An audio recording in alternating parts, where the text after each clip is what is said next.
Bonjour à tous, bonsoir si vous écoutez ça avant les matchs du soir ou bonjour si vous écoutez ça, je sais pas à quel moment de la journée, mais en tout cas si vous êtes fan de Boston, vous devez avoir passé un bon week-end. On a eu le match qu'on attendait côté, côté coaching, côté tactique.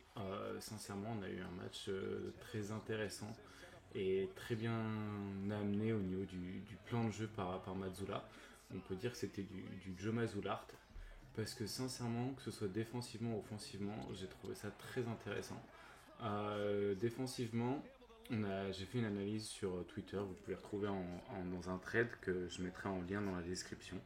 Mais du coup, voilà, pour ce troisième match sur la chaîne du Trèfle, on a décidé de se retrouver avec une petite vidéo sur l'attaque. Et il faut bien se rendre compte d'un truc, c'est que même si Boston cette nuit a marqué que 105 points ou 104 points, en fait ils ont eu un offensive rating de 125. Ce qui est bien au-dessus de ce qu'ils ont fait au fur et à mesure de l'année, qui était plus aux alentours des 120, 100, 121.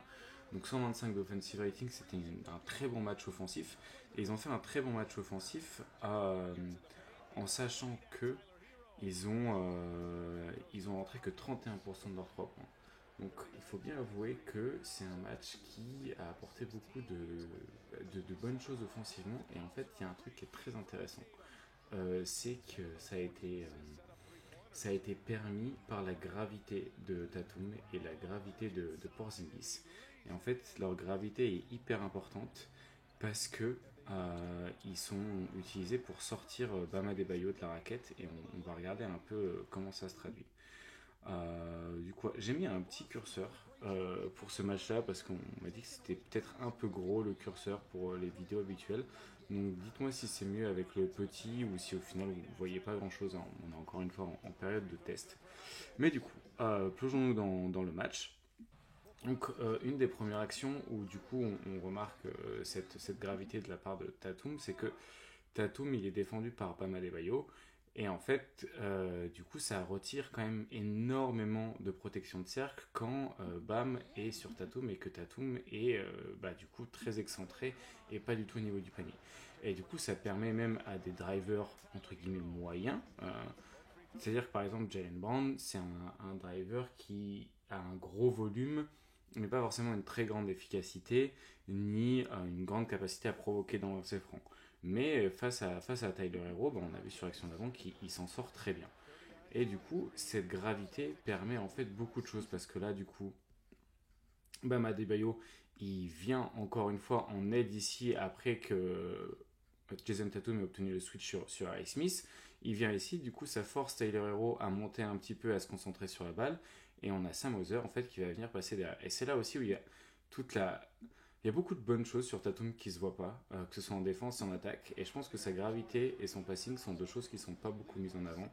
Et c'est une très bonne action pour illustrer ça. Donc cette gravité, elle va avoir lieu en fait tout le match et ça va vraiment permettre à Boston d'avoir des tirs au cercle de grande qualité. Là encore une fois, c'est Jalen Brown qui profite de pouvoir attaquer Tyler Hero. Et là, hop, directement sur le cut, peu de protection de cercle en fait.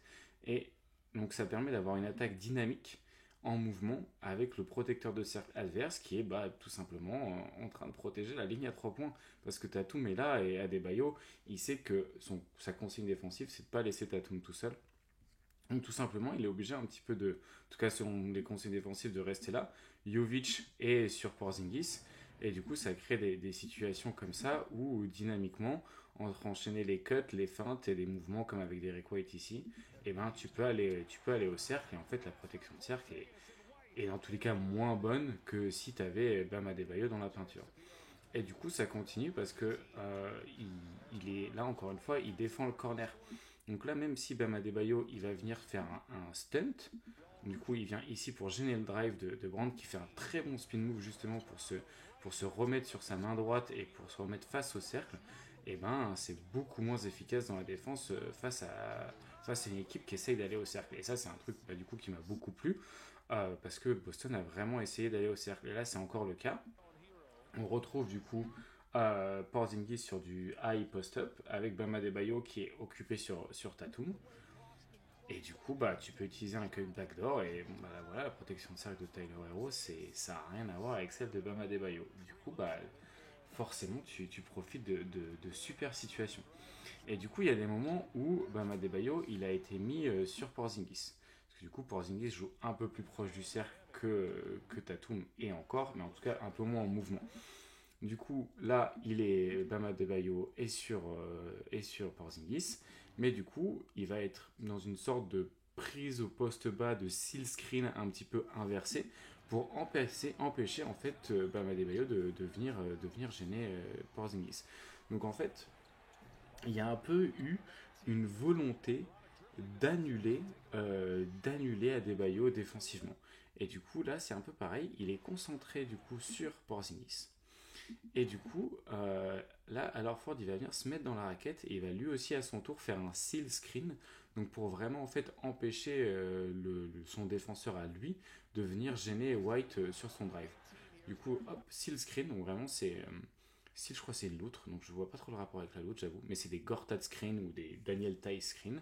Et du coup, en fait, White il peut aller au cercle.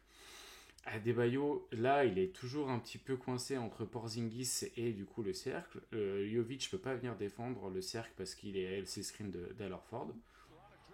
Et c'est un lay-up qui n'est pas complètement ouvert, mais en tout cas qui est contesté par un arrière plutôt que par un intérieur. Et ça permet en fait d'avoir un régime de tir qui est hyper bon et d'avoir une efficacité au cercle qui est vraiment très grande. Là encore une fois, Bam Adebayo, il est cette fois annulé pas par la gravité de Tatum qui est ici, mais par la gravité à 3 points de Porzingis qui est là. Et du coup, Brand peut profiter du coup d'aller au drive. Et encore une fois, Brand, c'est pas un driver exceptionnel, mais c'est un mec qui le fait à haut volume. Et du coup, ça donne des très bonnes situations. Et du coup, on regarde un peu ici les statistiques en vitesse, mais Boston, en fait, ils ont pris 18 tirs au cercle et ils en ont rentré 14, donc ça fait une efficacité de 78% au cercle. Alors oui, c'est un petit volume, mais c'est déjà mieux que le volume de Miami. Et le régime de tir était plutôt équilibré du côté de Boston cette nuit. Et voilà, ils ont gagné avec un super offensive rating alors qu'ils ont mis que 31% de leurs 3 points. Mais c'est parce qu'ils ont eu des bonnes tentatives au mi-distance et une super efficacité au cercle. Donc ça, c'est hyper important. Il y a un peu d'autres choses qui ont été faites pour annuler un petit peu Bam Adebayo. C'est qu'en fait, cette gravité-là, elle permet aussi d'offrir potentiellement des bonnes situations à 3 points. Et le 3 points, c'est un peu l'autre arme que Boston a envie d'utiliser. Et en fait, avec la gravité de Tatum, et du coup, ça permet aussi à Bam Adebayo, s'il est pris de vitesse, d'apporter un deuxième défenseur, ou alors s'il veut venir en aide, et du coup, de laisser Porzingis tout seul. Et en fait, voilà, le but c'est que si Adebayo est sur Porzingis, c'est de le forcer à venir en aide pour ensuite obtenir des tirs ouverts. Et ça, cette action, j'aime vraiment beaucoup.